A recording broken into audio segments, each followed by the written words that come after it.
Jamaica is famous for its sun, sea, and surf. It's an island that is rich in history, but it is a creative, fun-loving people. The Blue Mountains, certainly a must-see on your visit to Jamaica. It's an island that is created as the idyllic holiday destination. The place to be.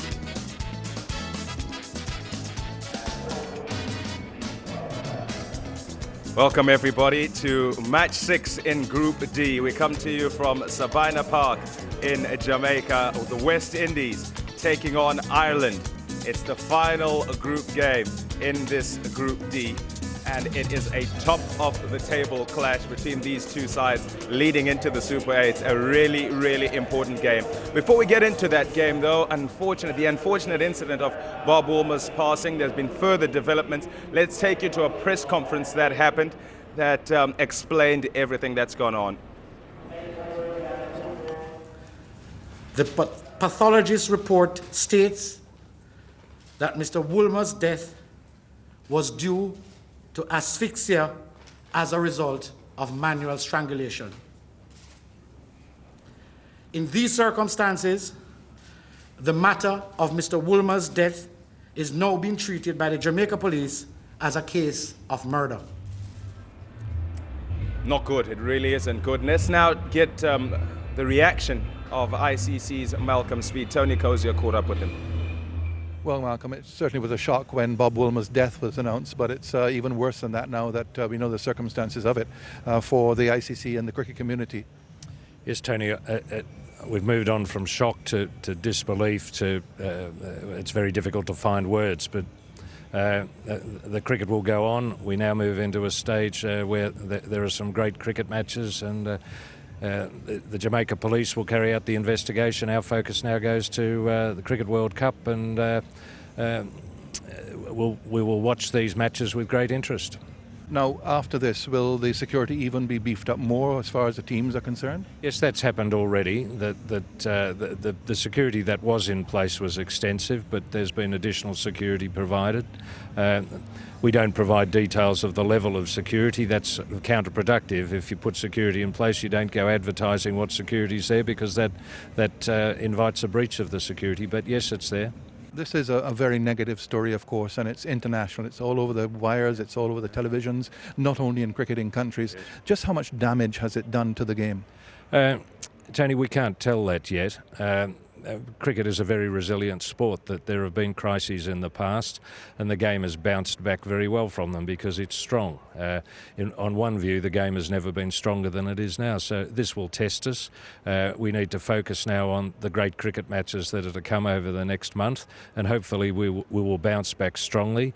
We'll come out of it at the end saying that we were very sorely tested by this issue, but we've been able to manage that, to overcome that, to come to terms with it, and that the great game of cricket will continue to prosper, and the cricket fans all around the world will enjoy this event. Yeah, very unfortunate incident. Let's now focus our attention on this game here between the West Indies and Ireland in Group D. I've got two gentlemen with me, Amir Sohail and Jeff Dujon. Let's start with you, Amir. First of all, Ireland have done fantastically well to get to this point. They need to play well here today. Well, let me tell you one thing. They'll be fueled with energy and enthusiasm, and they'll be full of confidence after making a huge upset against Pakistan. And now, I think one thing they really have to do, they don't have to pin their high hopes. All they have to do is just go out and try and play good cricket, because for me, it's a very important game for West Indies rather than Ireland, because they have the potential and they have got the experience to progress well in this World Cup. But the only thing our Irish team can do is just go out there and play good cricket. Okay, obviously, Jeff, the team that wins the game here today takes the points into the Super 8. That's going to be important. The West Indies will be hoping to take those points over. Yes, they will be, and they I think are going to have to raise the level of their game a bit. The last game was a bit lackluster. They didn't look as if they were really on top of the game. Ireland are a team that are very inspired at the moment and can take advantage of any mistakes. So the West Indies have to make sure they get these points. It's obviously an advantage to progress with the points. And they want to come out of this group undefeated. That will do a lot for their confidence, because from here on in, things only get harder. Okay, just to remind everybody of how things went, let's have a look at the results of this group and also the points table. That's how it went. That's how it played out. Ireland did fantastically well to tie that match and then to win against Pakistan. The West Indies have had no trouble thus far, beating Pakistan and also beating Zimbabwe. Today they'll be hoping to beat Ireland, because although they have 4 points, they need to have the 2 points that are available to them from this Irish side. Time to have a look at what conditions were like here in Jamaica. Let's go to Michael Holding with the pitch report.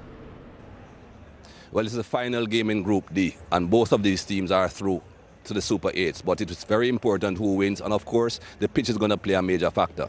We haven't seen very, very dry pitches here at Sabina Park. We have seen pitches that have had a bit of grass, but this one looks a lot drier than normal and absolutely no grass. Have a look at this area in particular. This is about 5 meters away from the bat, and ball certainly will land in this area. There is no grass here. If you go a bit further down, you'll see just a bit of grass, but nothing looking too green. There are some grass areas here, but it's all straw colored, and again, when the ball hits these areas, there should not be a lot of deviation. This pitch is so dry that a few cracks are opening up, but luckily, the one big crack is far away from any play at all. It's wide up, either leg stump, off stump, where the batsman is left-handed or right-handed, but have a look at this. If this was in play, it would create a few problems. That's just to show you how dry the pitch actually is. The pitch from wicket to wicket is in good order. I suspect the team that wins the toss will bat first, although I've not been too right in that regard too often. Well, I certainly hope that he is right today. Army, let's start with you first of all. The Irish will be buoyed by their fans. We will certainly expect them to turn up here. Well, they'll have equal support. You know, the Irish, they have turned out in number, and they are very excited as well, the way their team is playing. And I think they'll carry out that. They'll try and give tough time to the West Indies, and they'll be hoping that everything happens for them. Okay, Jeff, the local man, the West Indies man, you live here in Jamaica. What's the weather going to do? Well, it's predicted that we're going to have some more showers, and there are 2 reasons why the team that wins the toss may bat first. Firstly, because the pitch is good, and secondly, because they don't want to be batting second in case Duckworth Lewis comes into play. We saw what that did to Zimbabwe, and it must be in the backs of people's minds with the weather we've been having for the last week or so. Okay, well, let's go to the toss and find out what the captains decide. Ramesh Raja is there. We're good to go here. The 2 captains are out here, including the match referee Roshan Mahanama. Who is the coin? Brian Lara has the coin. Heads is the call from Kyle McCullum. We'll have a bat, Brian. We'll have a bat. What is it going to be? Yeah, we've won the toss. We're going to have a bat. You obviously, without your captain, that seems to be a big, major blow for you. Yeah, it is a big blow for us. You know, he's been our talisman, especially in this tournament. But we owe it to Trent to make sure we go out here today and put in a big performance. You'd want to obviously win this game and take the points forward to Super 8s. How does that make you feel? You'll be amongst the giants once again. Obviously, it's big news back home, but we see it as added responsibility. We have now got to go, and we're not going to Guyana and Barbados to finish 8th. So hopefully today we can put the wheels in motion and put in another very good performance. Who has come in place of Brian Johnston? John Mooney has come in today. John's been very unlucky not to have played in the previous 2 games, so it's a chance for him to come out here and show what he's worth. Good luck. Thanks very much. Brian, an important game for West Indies, this one. Yeah, most definitely. And I think it looks like a pretty good pitch. Hopefully it would last 100 overs. Just a little void of moisture, but we're going to try our best in the field first up. How do you play against a team like Ireland? Because you can expect anything from them on the day. Yeah, I suppose so, but if we play to our strengths, I think that's the most important thing. And we've got major teams coming up in the tournament, and that's what we're going to focus on, improving on our game. Doesn't matter who the opposition is, play to the best of our ability and ensure that we win.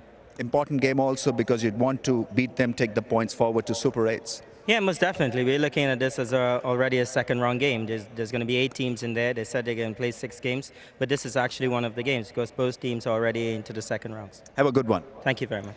Well, the news from the centre out here is that Ireland won the toss and decided to bat first. So Ireland batting first. There's their team, and you heard at the toss and obviously saw at the toss because of Kyle McCullum as captain that their usual captain is not here today because of injury. He'll be hoping to get himself right before those Super 8 games kick off. That's a look at the mugshots of all the Irish players, and you'll get to know them more and more as this World Cup goes on.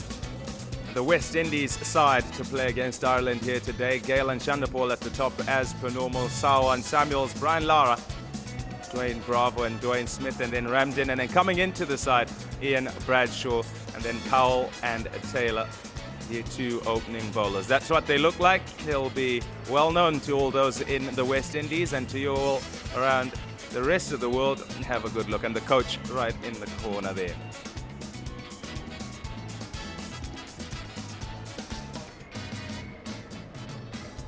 The spectators will definitely come in. We expect things to be really festive here at Sabina Park. You'll have West Indies supporters, no doubt, but the Irish supporters have been fantastic throughout this group stage, supporting their team no end. And the applause you hear is because the West Indies side is walking onto the field now. The Irish players already out there. They're going to observe a minute's silence once again in this group. And yes, we've had the unfortunate incident of Bob Woolmer, but also someone from the Irish side of things, Bob Kerr, who's a former president of the Irish Cricket Union, also passed away a couple of days ago. So we'll observe a minute's silence before play begins today.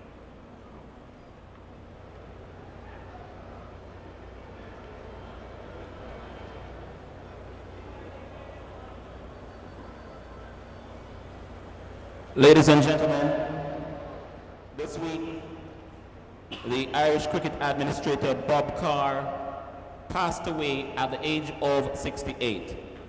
Bob was president of the Irish Cricket Union in 2004, and at the time of his death, he was chairman of the Northwest Cricket Association and was still serving as a member of the ICU's executive committee. He was supporting the Ireland team here at the ICC Cricket World Cup when he died, and our thoughts and prayers go out to his wife and friends. Please join the Ireland team and supporters in standing to observe a minute's silence in memory of a true cricketing enthusiast, Bob Carr.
Ladies and gentlemen, thank you very much.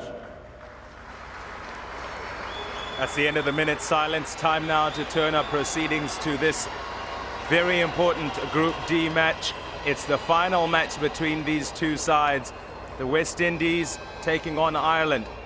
They would like to take the points across into the Super 8. These are the two sides that will go through to the next stage.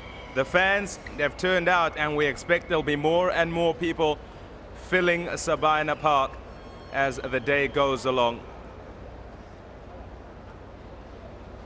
Time now to take you to our commentators for the action. The players will go back into the change room and out onto the field to see the Irish bat first. The first voices you'll hear are those of Tony Cozier and Jeffrey Dujon.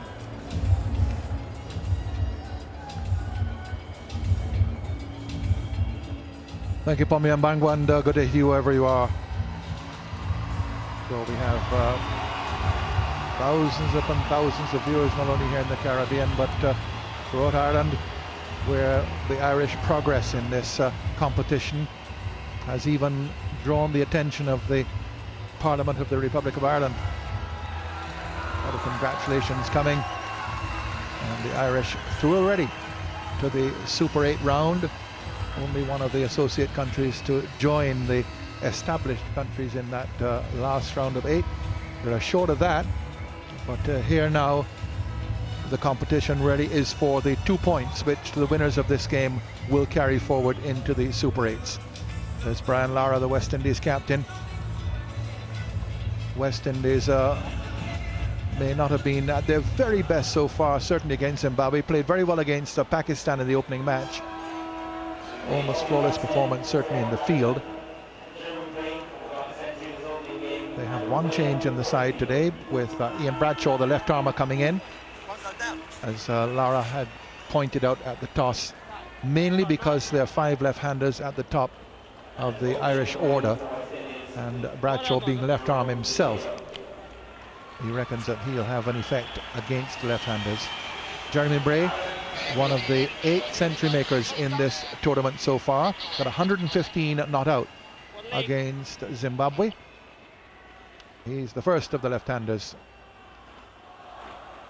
William Porterfield played well against Pakistan as well. Look at that average. 10 matches. And the West Indies will be wary of Ireland. It's not so long ago, in fact, 2004, when the West Indies were on tour there, that they lost to Ireland in a match. It wasn't an official one-day international because they weren't accorded one-day international status at that time. West Indies 292 for 7 and couldn't defend it. Ireland 295 for 4, and they won in the 47th over, so it was a tremendous victory for them. Jeremy Bray, who's going to face now, he got 71 on that occasion. Niall O'Brien, 58 not out, he's in the side as well. Right, there's 7 Irishmen in this team who played then. Here's the first ball. And a wide to start off with. West Indies very, very good as far as wide balls were concerned against Pakistan. Only 2 of them no balls, and then 15 in the match against Zimbabwe. They started with 1 here. Well, it's good day to Jeffrey Dujon. And good morning to you, Tony, and to all our viewers.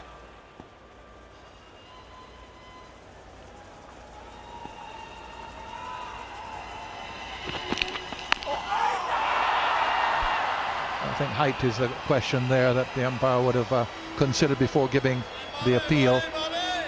Jerome Taylor from the northern end, and this is the first time we've seen him from this end in the tournament. Previously bowling from the George Headley stand end, which is the southern end of the ground. This one just came back at him a little. Didn't really bounce awkwardly.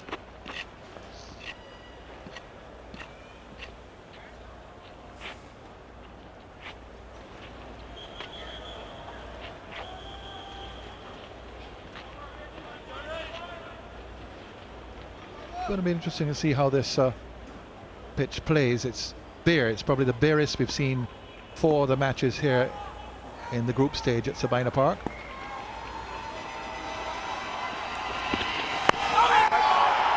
Now it's going to head down the leg side now, but after that first wide, it's giving Bray a few problems here, Taylor.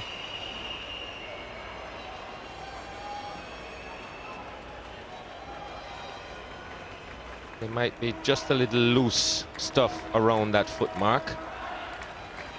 It's a lot of stuff picked up there by Jerome Taylor's front foot, and the last delivery just swinging back in the air slightly, but starting a little bit too much towards leg. Well played. Interesting field setting here in that there's a backward short leg.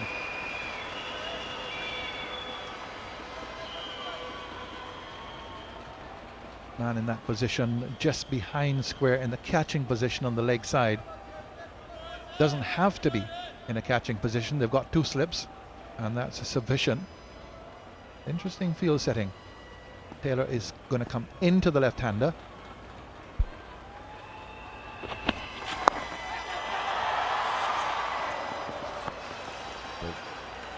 Not quite sure what that hit, but didn't carry to anyone. Jerome Taylor working up ahead of steam here this morning, getting the ball to swing back in, and gives the impression that Bray is just a little bit late. This actually hits the glove or handle of the bat. Didn't really know where that went, Bray, but he's still there. Ireland just one run wide. Well struck. First runs from the bat. Will be a couple here. Lara's after it. So Ireland with the first runs from the bat going to Bray. Couple through the offside. He's very strong through the offside, Jeremy Bray. And Taylor was keeping the ball close to him. And this one just gave him a little bit more room to play in that favorite area of his. It's a ball with a lot of authority, square of the wicket.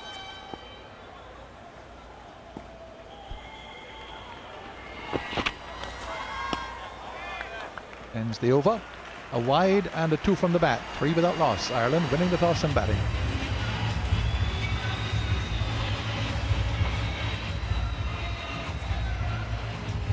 There isn't a huge crowd here as yet, but we expect the numbers to swell in the afternoon. It's a Friday. A lot of people will just be working half day. So by this afternoon, we can expect a really good crowd.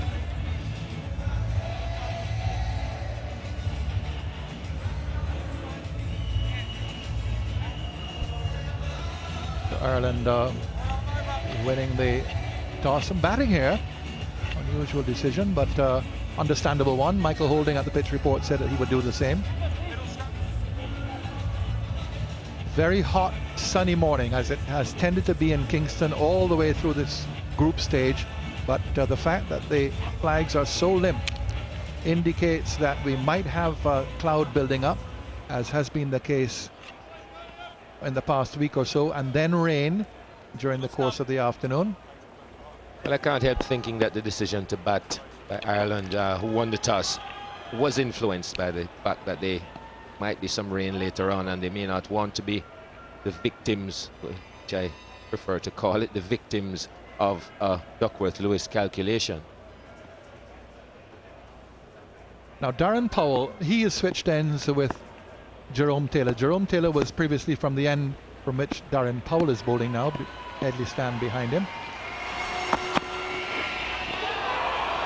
And he's played very well so far, Powell. Bowled very well. Really has now established himself as the opening bowler with Taylor.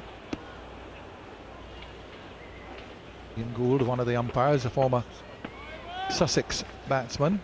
Played a bit of one-day internationals also for England. Billy Bowden from New Zealand. Very experienced, 108 one-day internationals. In fact, was about to stand in his 100th one-day international in Hamilton. A match against Sri Lanka, and that got washed out. He had to wait a bit. Gone. First wicket for the West Indies. Gale takes the catch. Porterfield goes for his second duck in the tournament. Good delivery from Powell, who's tended to strike early for the West Indies in recent times. Well, this delivery had some good pace on it, and just too much bounce for Porterfield. Didn't know whether to play or take the bat away, and in the end, an outside edge, and Chris Gale did the rest that slipped. The Porterfield goes without scoring. Ireland have lost their first wicket. It's 3 for 1.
new batsman, the young left-hander Owen Morgan, thought very highly of in Ireland and also at Middlesex, the English county for which he plays. But he comes in now with Darren Powell, full of energy now with an early wicket. Porterfield second up, just gone to Gale at slip. Nice deflection, and that'll go for 4. Very, very fine off the pad. Looking to make a little glance, but off the pad, they'll take them how they come. Morgan influences a boundary off his first delivery, and he's there because Porterfield got one that was just a little bit too much for him to handle, and a nice comfortable catch from Chris Gale. Played it very high, opened the face, appeared to be trying to take the bat out of the way. Darren Powell strikes again early. Got a wicket in his first over in the first match against Pakistan when he removed Imran Nazir. Got a wicket in his second over in the match against Zimbabwe when he got Yusuf Sabanda. And now he's taking care of Porterfield in his first over. So he's a strike bowler now, Darren Powell. Very useful. He's now fulfilling his potential, which was seen some years ago.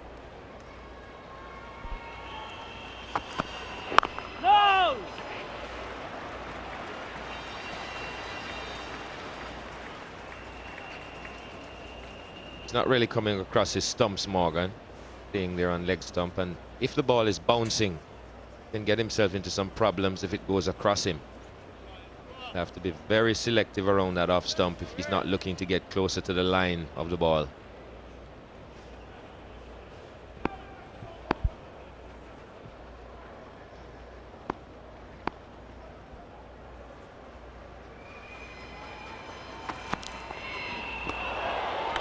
Good first over, very good first over, 7 for 1.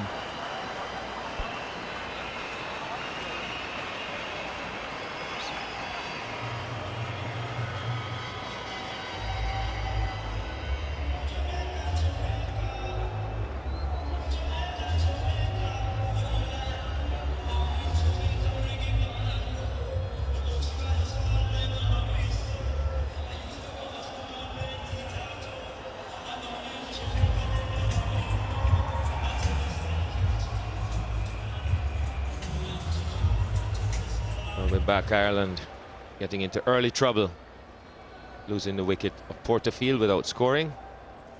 Jeremy Bray on 2 to face Jerome Taylor.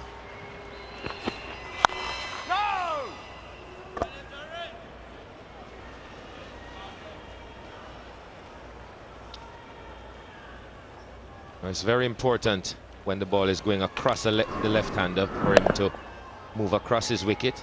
See there, Morgan planted on that leg stump, not really getting close to the ball, and if it goes across him and bounces a little, there's always the temptation to play at it because you're not close enough to it. That's a quick delivery.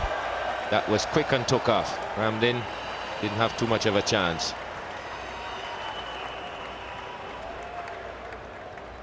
Tipped it over the bar. So many of the keepers are, they're quite small. And Ramlin, not the tallest of men, stretching right up, just may have got the tips of the gloves to it, but it was so quick that it was always going to go for a boundary. So we've had 4 leg byes at one end, now we've had 4 byes at this end.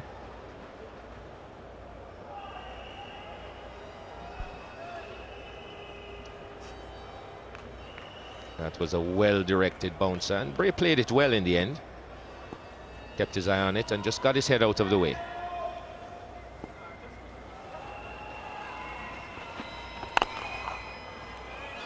Well, he looked to go at anything around that off stump. We saw him play some thumping strokes through the offside in the 100 that he made against Zimbabwe.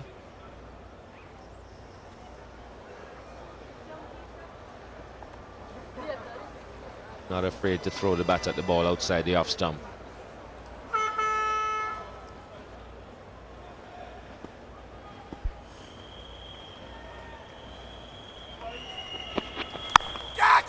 That's a good shot.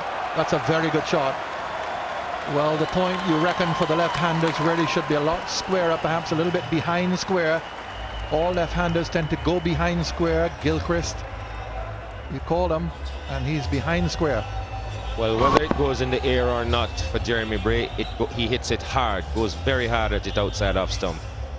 Anything that gives him a bit of room, he really puts everything into it. That's a good shot. A little extra bounce. Got a lot of bat on that.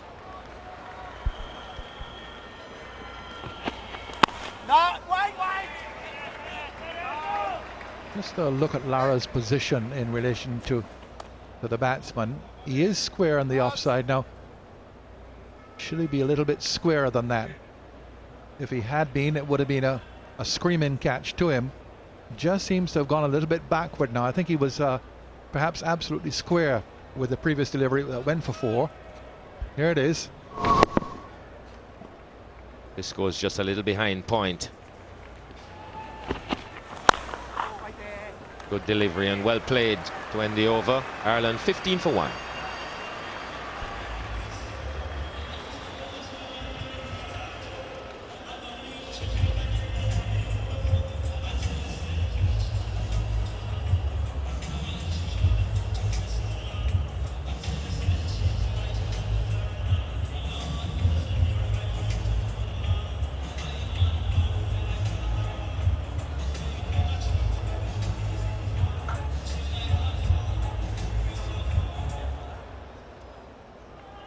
We understand ticket sales have been very good for this match. Sabina Park is beginning to fill up. Take a little time to get into the ground. Here's Darren Powell now to Victor Morgan. Now Darren Powell and Jerome Taylor look now as if they're establishing themselves as the opening pair, certainly in one-day internationals and maybe even in Test cricket. The West Indies have gone through a proliferation of fast bowlers in recent times, searching for a reliable pair. Bilal Edwards, Tino Best, the fastest of the lot. We've also had people like Franklin Rose and Merv Dillon in recent times. Take the single, mid-off having to move across. There must be, I would reckon, something in the region of 14 fast bowlers have been tried since Powell came into the team, made his debut in 2002. Here's his first over, very good first over. 4-leg byes went fine off the pad, but he got the wicket with his second delivery.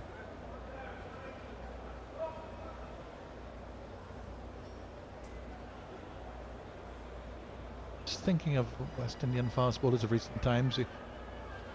Colin Stewart, Pedro Collins, Ravi Rampal, Vaspert Drakes, Rion King. There are a lot of them tried.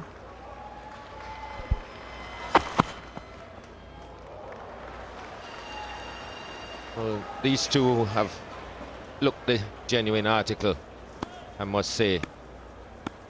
And as Darren Powell has been given more opportunities, his accuracy has improved. Bowls at good pace into the late 80s. Gotten up to 90, and Taylor just slightly quicker.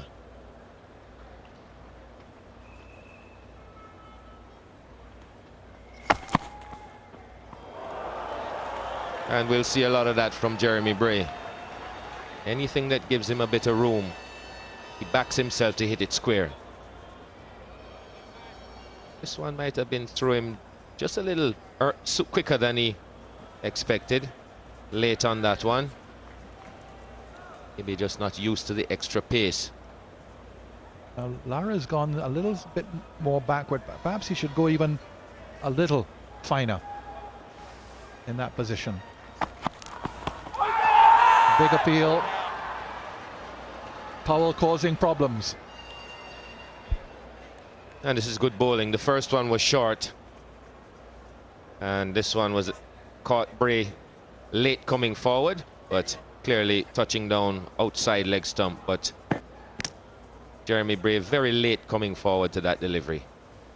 The extra pace Will take a little while for these batsmen to get used to it. Seen them late on quite a few deliveries so far.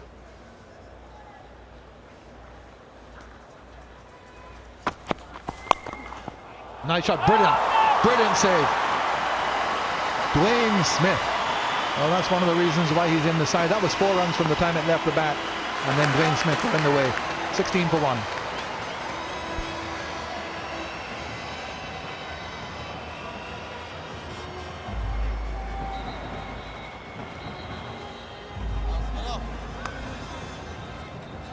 Dangerous in the field, Dwayne Smith. Good athlete. Moves fast, good arm. Covers a lot of ground quickly. This was well timed, well hit. Onto it in a flash.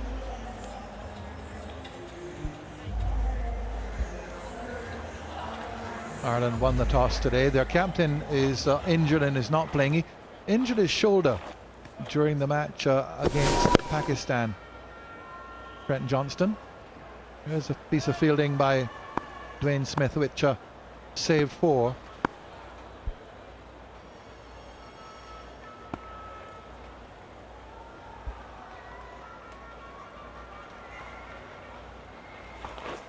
Beauty.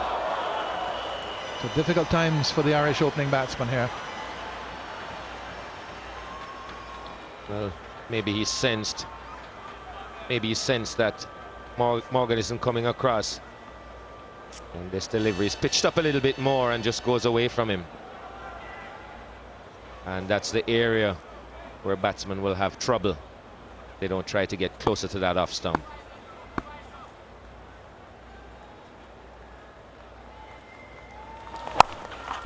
Nice shot. There'll be at least 2 here. Bradshaw's after it. And they're satisfied with the second. Go, Jerry, come, boy! Famous cricketers on the field, and famous cricketers and famous sportsmen on it, off it. Famous footballers there. I think football fans will recognize both of them. The chap in the white t-shirt, Sol Campbell, England player, and Andy Cole is next to him, ditto. So they've come down, they've got a break in the Premiership, and they've come down to get a little bit of warmth and a little bit of cricketing atmosphere here at Sabina Park. It's difficult to tell whether they have West Indian or Irish connections here. One would expect that they'd be watching the England team.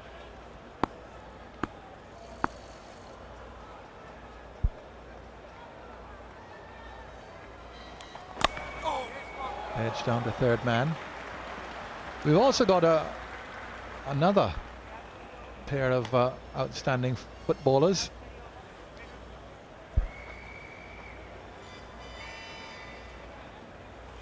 Both of them having played in the World Cup for West Indian teams. Dwight Yorke, captain Trinidad and Tobago in the World Cup in Germany last year, and is now playing for Sunderland. Of course, played for Manchester United, Aston Villa, Sydney FC, and led them to the championship in Australia when he was down there. So he's here watching as well today. Very good friend of Brian Lara. Just got the toe end of the bat onto it. Go for a second here.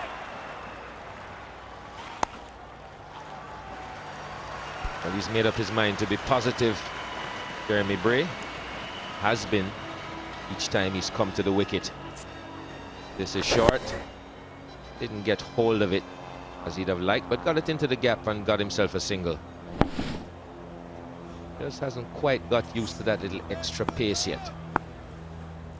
Now Smith has come a lot closer at that short leg position. In the air, but it's gone over the top of the keeper, and it's gone for 6. Yes, off the top edge. It's gone for 6. Taylor guilty of pitching too short here. He's conceded 10 in the over, and Ireland at 26 for 1 after 5.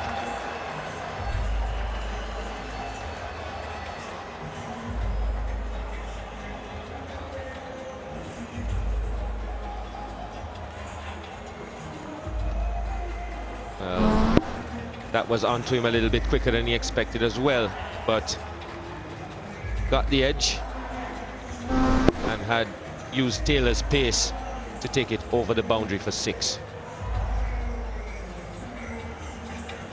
Morgan very fortunate. So after the early loss of Porterfield, a little bit of encouragement for the Irish fans and the Presley impersonators.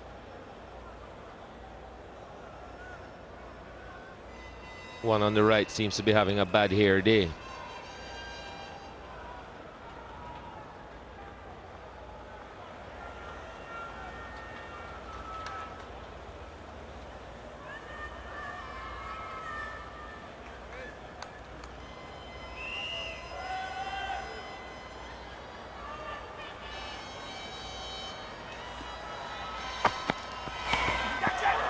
Edged.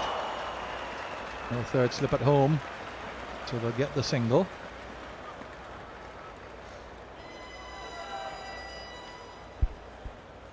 West Indian bowlers maybe just overusing the short ball. Seen the pace in the wicket. Bray getting enough bat on that to take it wide of Lara at second slip. Bravo rather at second slip. But just overusing the short ball, these two bowlers. The ball is swinging. They've seen the pace in the bounce and they're getting carried away. That's better.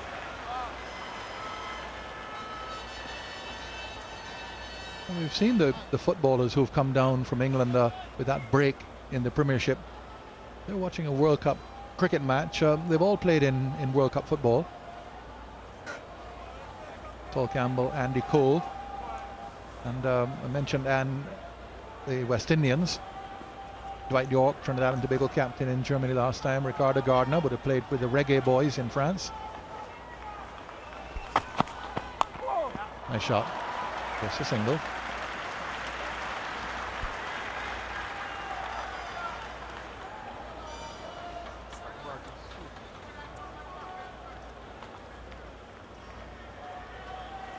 Just get the impression that Darren Powell is a little trying to overextending himself, trying to bowl a little bit too quick. There's some assistance in the pitch.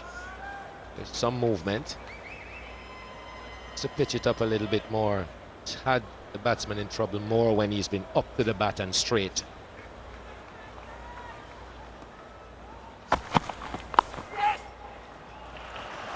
Tucked away. There was a man there, in fact. The previous delivery for the previous batsman, Dwayne Smith, was in there. Just tucked off the hip. So the length being shortened now by these two bowlers. Started really well with full length bowling. Now they've shortened the length.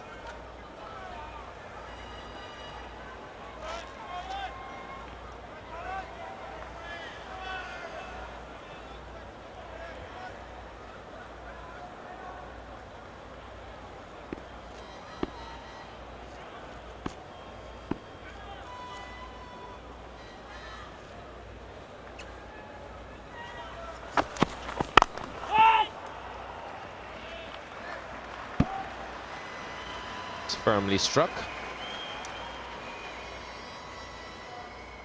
Ian Bradshaw in the team for the first time in the World Cup. He'll be very well rested, I would think, Tony. Seemed a little rusty in the warm-up matches. He didn't play for Barbados in the domestic 4-day competition and didn't have much cricket coming into the warm-up matches. See how he goes today. 29 for 1, 6 overs gone.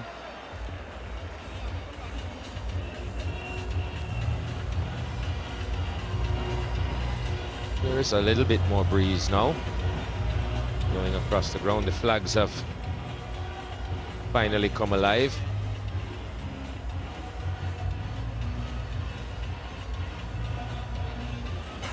The forecast says that we'll have some showers and they'll come from that direction.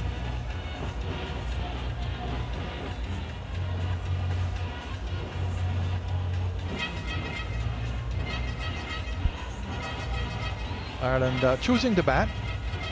Different captain today, with Trent Johnston injured with a sore shoulder, which he got in the field.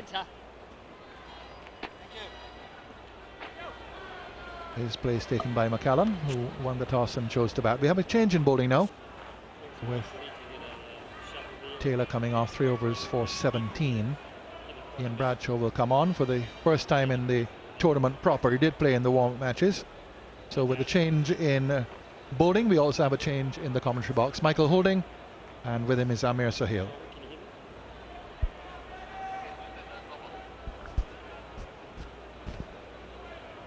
Thank you, Tony.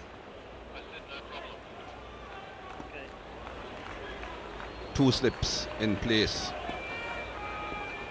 Bradshaw, the new bowler.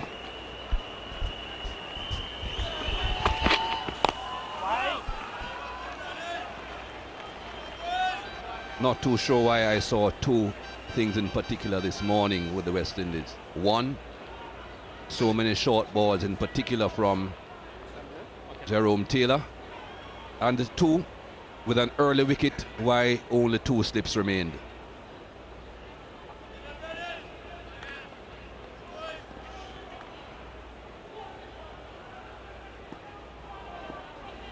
Wouldn't expect Bradshaw to have more than 2 slips. He hasn't really got the pace necessary for the third.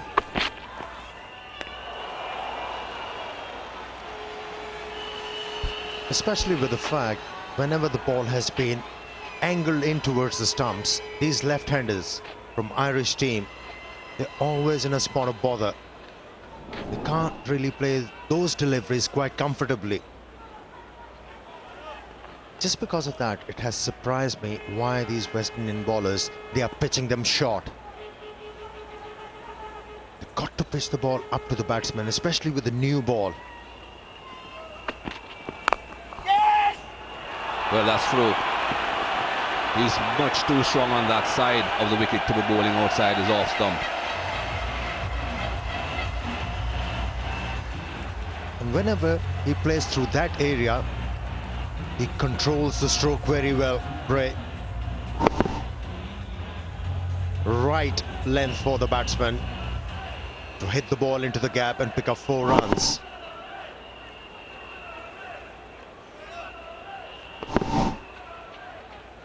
It's all about preparing well for a certain game and for a certain opposition.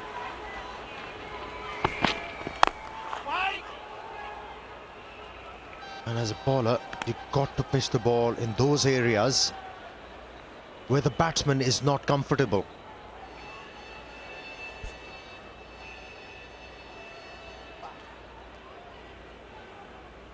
That's what he has done today, Jeremy Bray. This is what he did previously, that century that he got against Zimbabwe.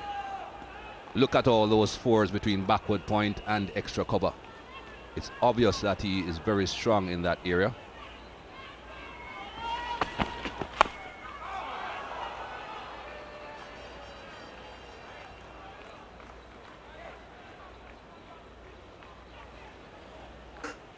Between there and there.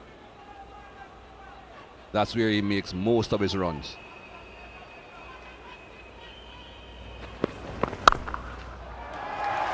Against Zimbabwe, all those shots through the offside. Not too sure then if that gentleman is that strong through that area why you would want to be bowling outside off stump.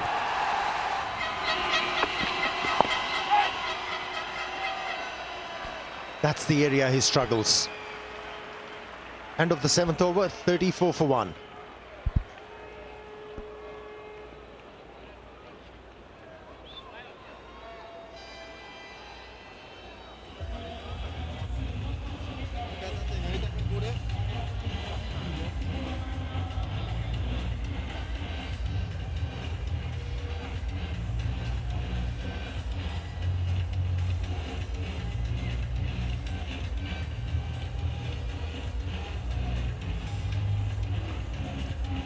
An early strike by the West Indies for the field. Another duck in this World Cup tournament.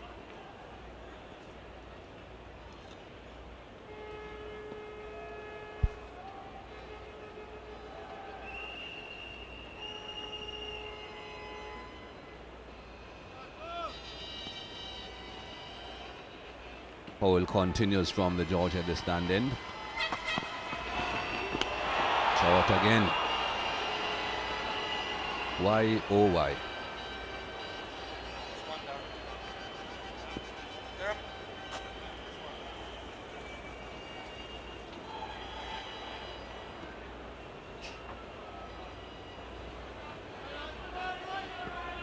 Well, the batsman will be feeling unlucky. There was an opportunity for him to uppercut the ball and pick up some runs.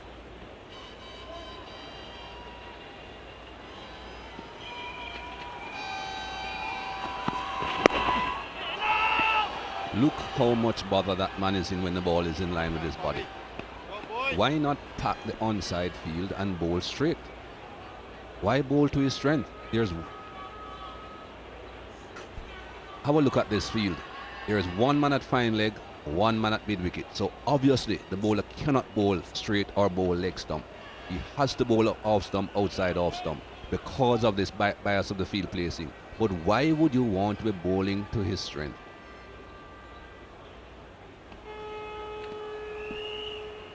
I don't think if he gets out on the offside that will be good planning. It will be more good luck than good management. Have a look at that. He doesn't know what to do when the ball is in line with his body.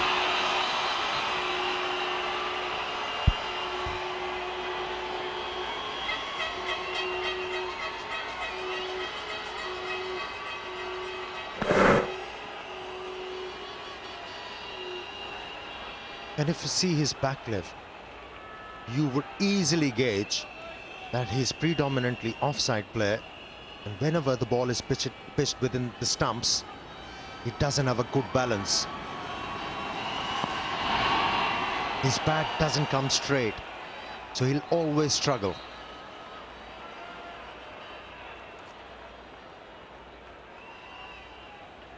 Well, it's obvious that Darren Powell knows where he has to bowl. It's just that he hasn't got the field for where he's bowling.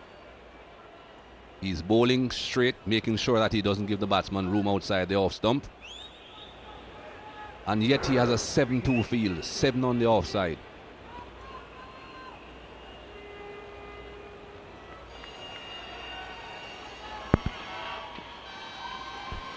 He finds something funny.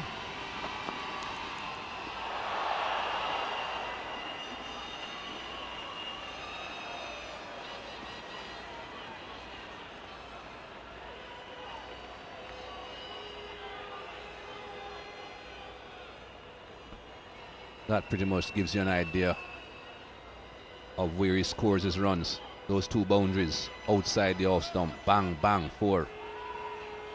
Anything straight, pretty difficult for him to negotiate.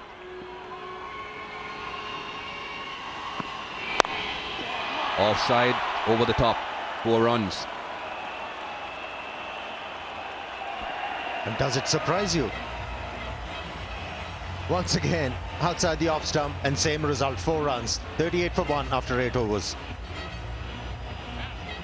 And even if it's not outside the off stump, when it's short, he will give himself the room to hit over the off stump, over the offside rather. That's not the right length nor the right line. Wrong on 2 counts there.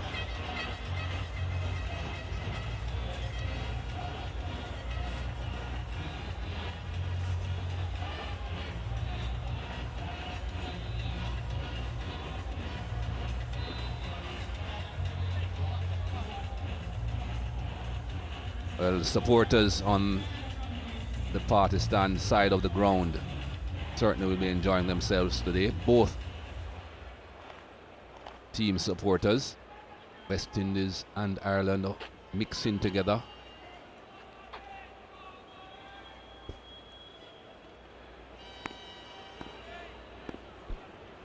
Here's Bradshaw, first game in this World Cup for Ian Bradshaw.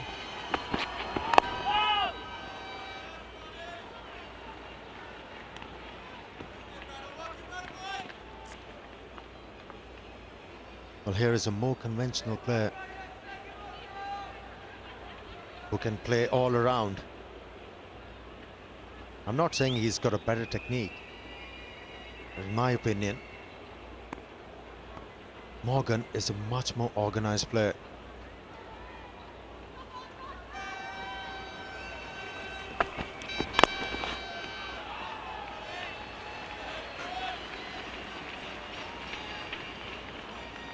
And of course a more standard field for Eoin Morgan.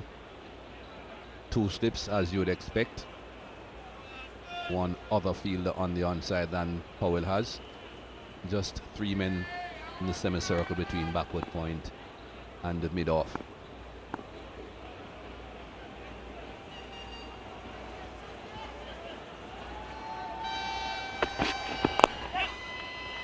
Just a single. Gets Jeremy Bray back on strike. Now let's see what happens here.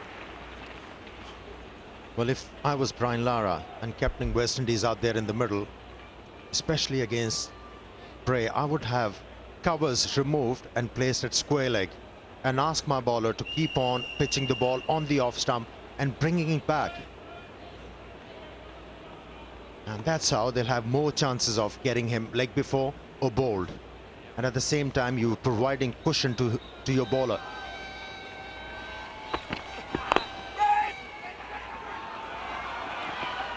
Well, that's a better line from Bradshaw. Just a shuffle onto the onside.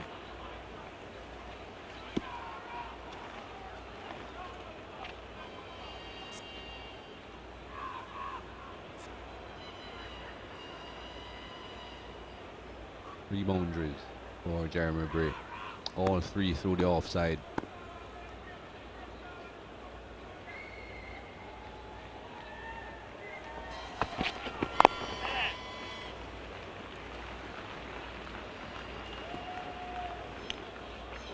Just 12 runs for Eoin Morgan. 6 of them coming from 1 stroke, a top edge over the wicketkeeper's head.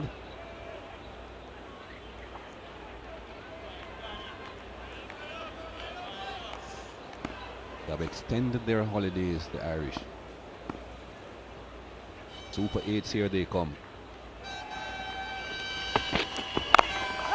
Well bowled again from Bradshaw. 40 for 1.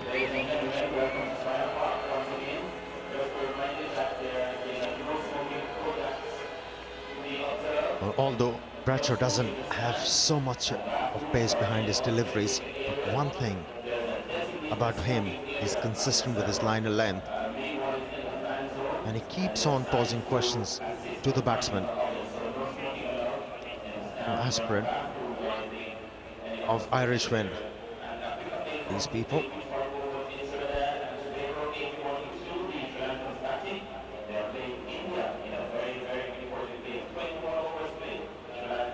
Well, just had a big meeting between Chris Gayle, Brian Lara and Darren Powell.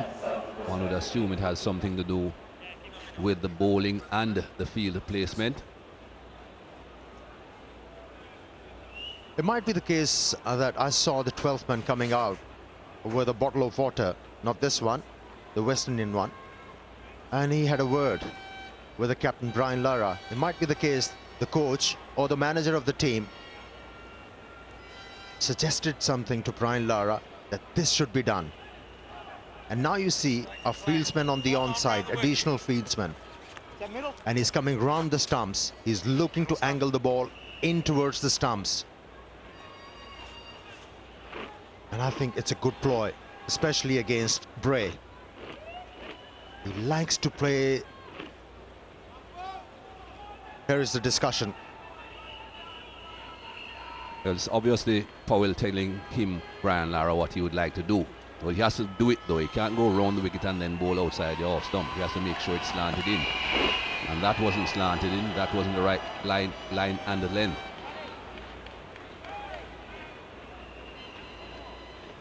With him going round the wicket, if he bowls the right line, if he goes wide on the crease and pushes the ball into the left-hander, he can even afford to have another man on the onside. A man by square leg could have a straighter mid-wicket, mid-on, a straighter mid-wicket, and a man behind square but close to the square leg umpire. Not the line. That's 4.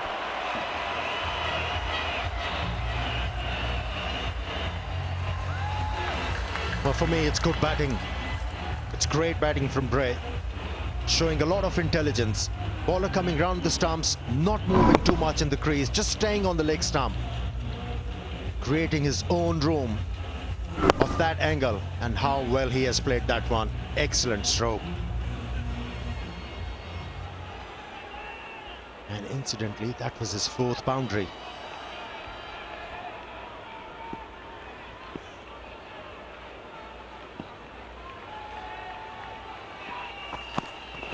No! For me, that's the line. He should be looking to ball. This is the angle he should be looking to ball. And like you suggested, if the captain gives him a fieldsman at square leg, that'll be a better option. Plenty of strokes through the offside, and especially square of the wicket. And that means now the bowlers, they've been pitching the ball short, haven't been accurate.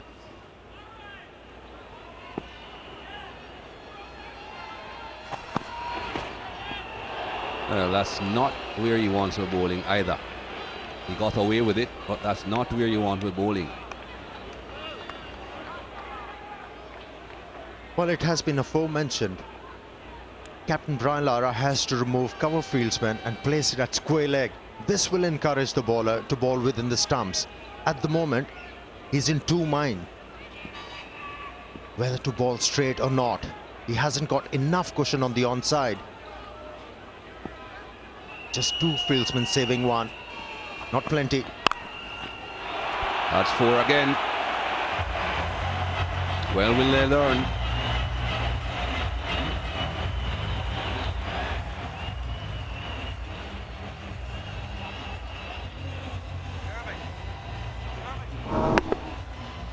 Well, if you're slashing at the ball as a batsman, one thing you're hoping, you get enough bat. And that was the case on that occasion. He was not in control of that stroke. Played away from the body, tried to hit the ball very hard, but he got enough to pick up his 5th boundary. Missed. 48 for 1.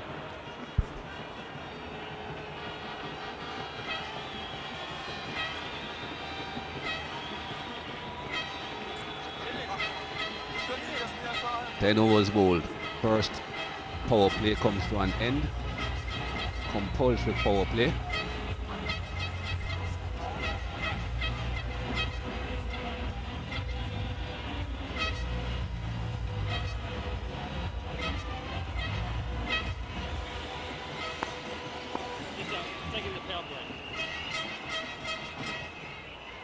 Well, we'll see if Brian Lara lets take second power play, and he does.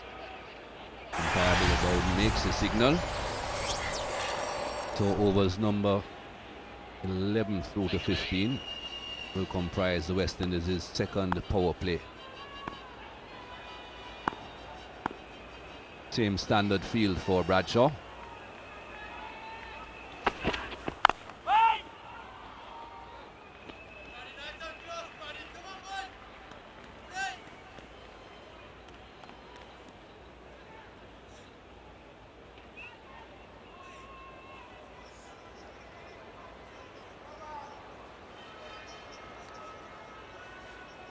Customs must have been very lenient to allow that into the country.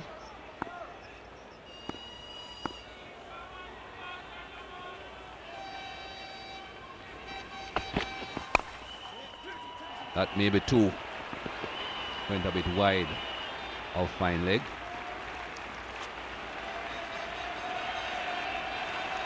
Got to have a square leg.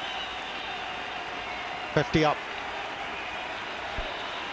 for the Irish team. Just for the loss of 1 wicket. Not a bad effort. It's a good start.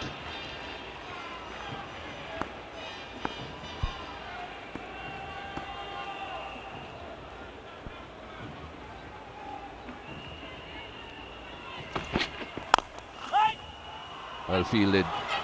Got a hand on it. Jerome Taylor at mid-on. Very athletic. That ball was travelling. It was timed well enough. Great reactions from Jerome Taylor, saving 3 runs for his side for sure. Some field changes. One slip is out. Of course, in the second power play, you don't have to have 2 catchers. That's why only 1 man is there catching at slip. Man goes deep behind the square, deep backward square. Obviously, the line is going to be changed. That's where you need to bowl, straight with the correct field as it is now. 4 on the on. Well, I still think that they should be looking to place that fieldsman at deep square leg, saving 1 next to the square leg umpire, or just behind, because we haven't seen so many boundaries being hit on the onside. They've been just working the ball on the onside, picking up singles. So there is no need to protect the boundary. Just ball straight, keep the batsman on strike. No! And if you have the batsman playing 6 deliveries as a bowler, you always have a chance to pick up a wicket.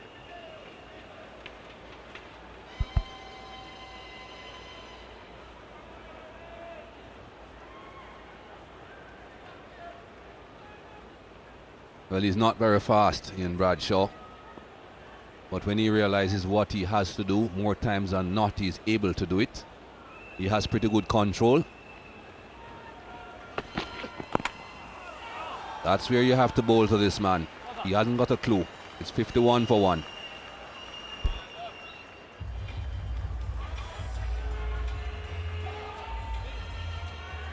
Well, talking about the clue, you suggested the batsman doesn't have whenever the ball is pitched within the stumps. How about the bowlers and the captain? Well, it took them a long time to figure out exactly what they needed to do. The important thing is to do what the opposition don't want you to do. That will force the opposition, whoever he is, whether he's a batsman or a bowler, to adjust his game. If he's good enough to make the adjustment, Amir, you have to take your hat off to him and say, okay, you have done well. But you certainly cannot be continuously doing whatever their strengths are. Force them to adjust their game. If they are good enough to make the adjustment and be successful, well, you say, fine, you have done well. Yeah, all you can do as a captain or a bowler, shrug your shoulders and say, hey, he played well. Couldn't do anything. He was too good on the day.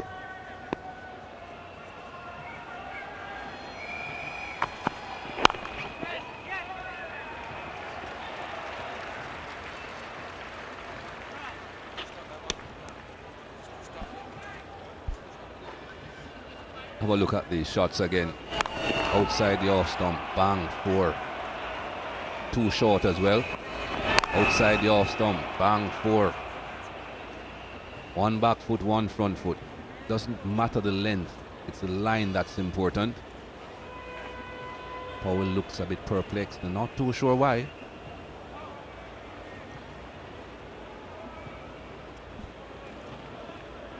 Well, has Powell learned? He's once again decided to bowl over the stumps. Similar kind of a field. Only 1 fieldsman has been placed at deep square leg. Well, let's see. Is he going to bowl wicket to wicket to this batsman? Wait!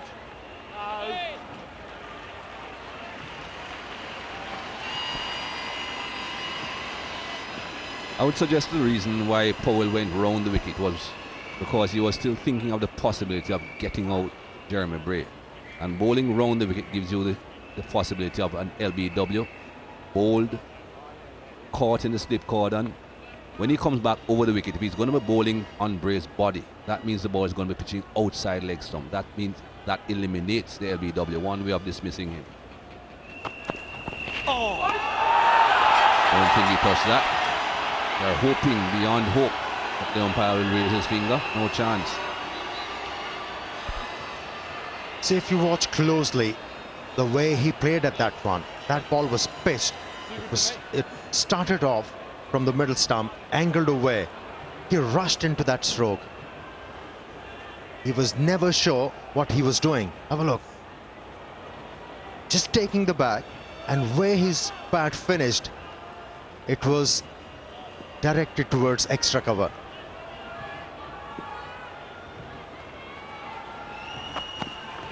No! That's the line. Keep it straight.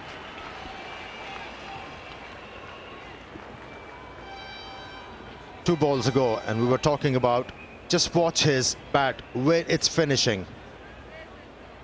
It's going towards extra cover. And if a batsman is consistently doing this, you've got to pitch the ball within the stumps and bring the ball back into the batsman. He will always leave a bit of gap between bat and pad. Shot. Straight to the fieldsman.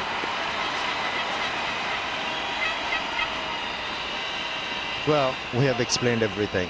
Now it's up to the bowler and the captain. Just watch. Well, they have to work it out themselves, though, Amir. I don't think they are hearing us. So it's up to them to analyze the situation themselves, make the necessary adjustment.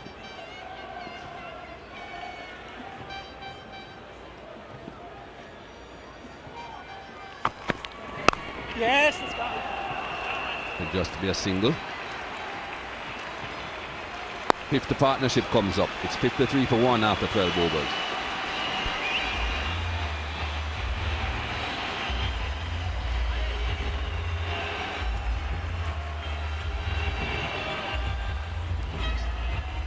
Well, they'll applaud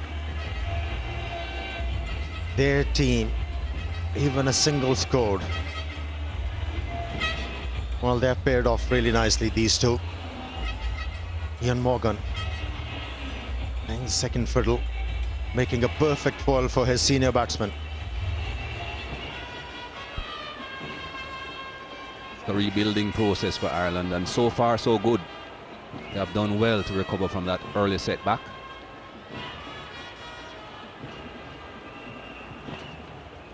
Here's Bradshaw again. 3 overs for 10 runs so far.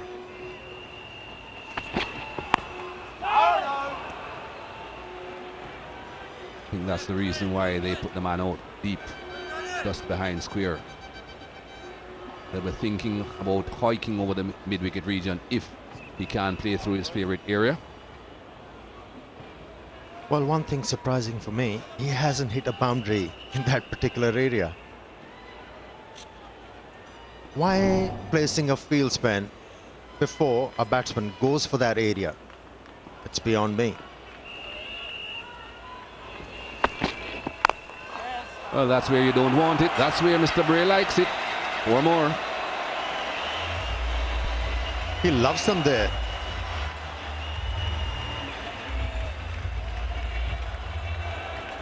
Likes to stay around that leg stump area. And one thing he does the best, Bray, he picks up the line and the length very early. And if he sees anything outside the off stump, he goes for it. 6th boundary. And all of them on the offside. That may go away as well. No, it doesn't. Darren Powell out there. Well, this stroke from Bray should encourage the West Indian bowlers and the captain, because he took his chances to play that one. He has to come out of the crease. Played a cross-batted stroke. Good fielding in the end from the fieldsman.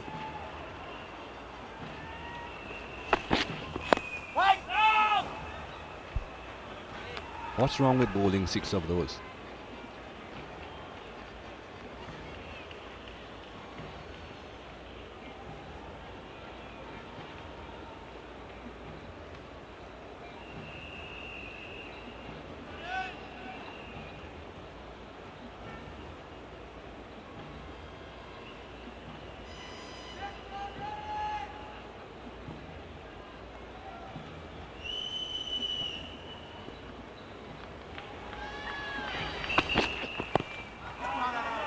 He tries but he doesn't usually succeed.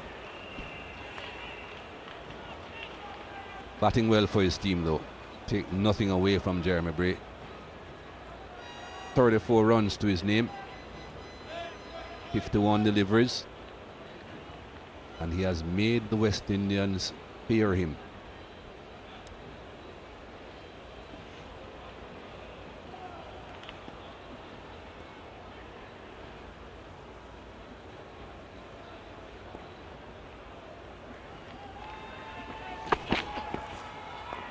One got away. Over bowled, it's 59 for 1.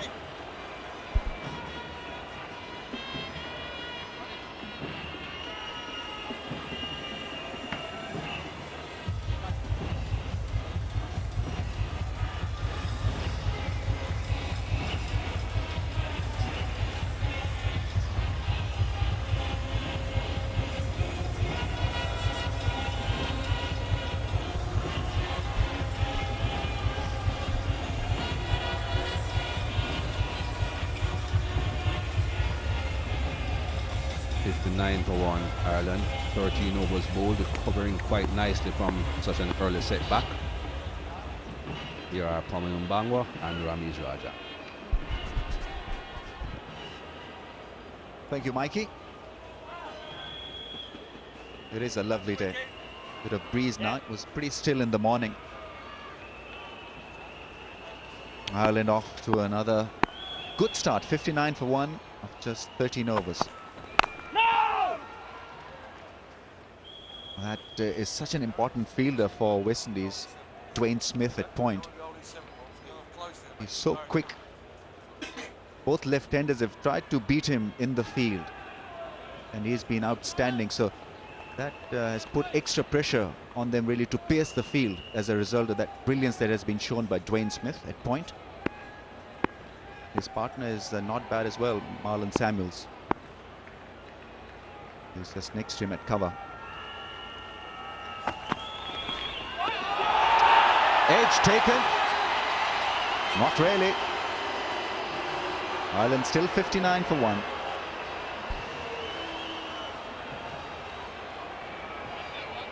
It's a good delivery. It's outside that off stump. And Eoin Morgan having a good go at it. The length's not quite right for him to be playing a drive, and this is not to the pitch. Trying to hit it at the top of its bounce, and the movement too much to deal with. Powell desperate for the wicket. So are the West Indies. They would like to break this pair apart. Partnership of 56.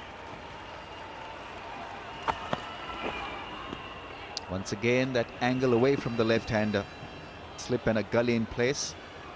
Powell showing that he's got enough reserves of energy really to carry on. It has been a long spell in his 7th over. 1 for 18. Terrific effort.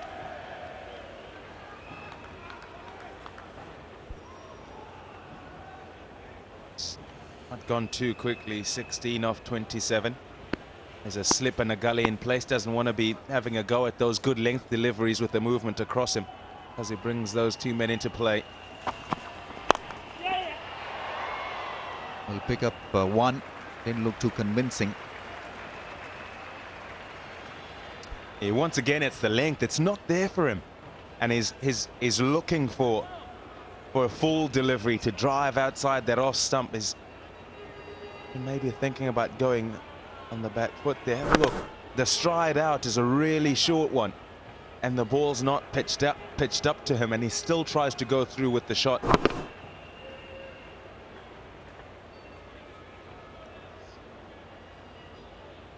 Pulls it off. It ends up looking like a really good shot, but you've got to select well what you're going to drive at and what you're going to defend at. Oh, drop. It's Samuels. That ball went like a bullet at him, and he grasped it.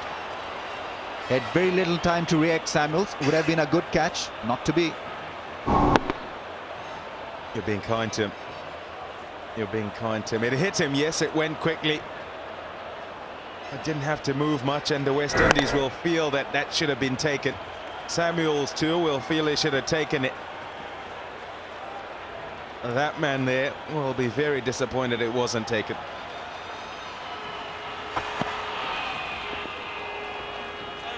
Fourteen overs bowled, 60 for 1.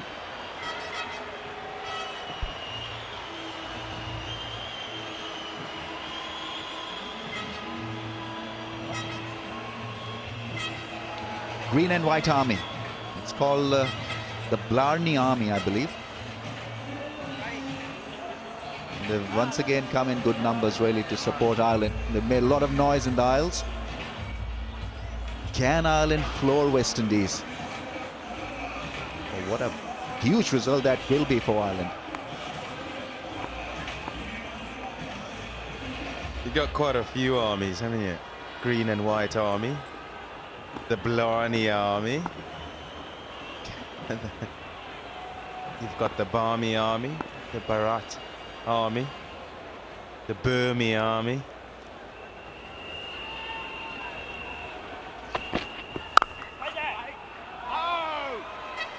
It's Samuels this time, stops the ball. His ground fielding has been good, but he has missed a chance.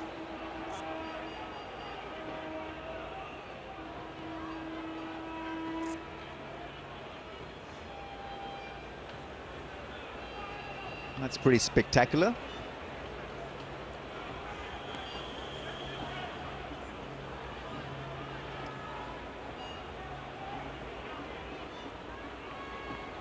That's another one. The big boy landing next to us.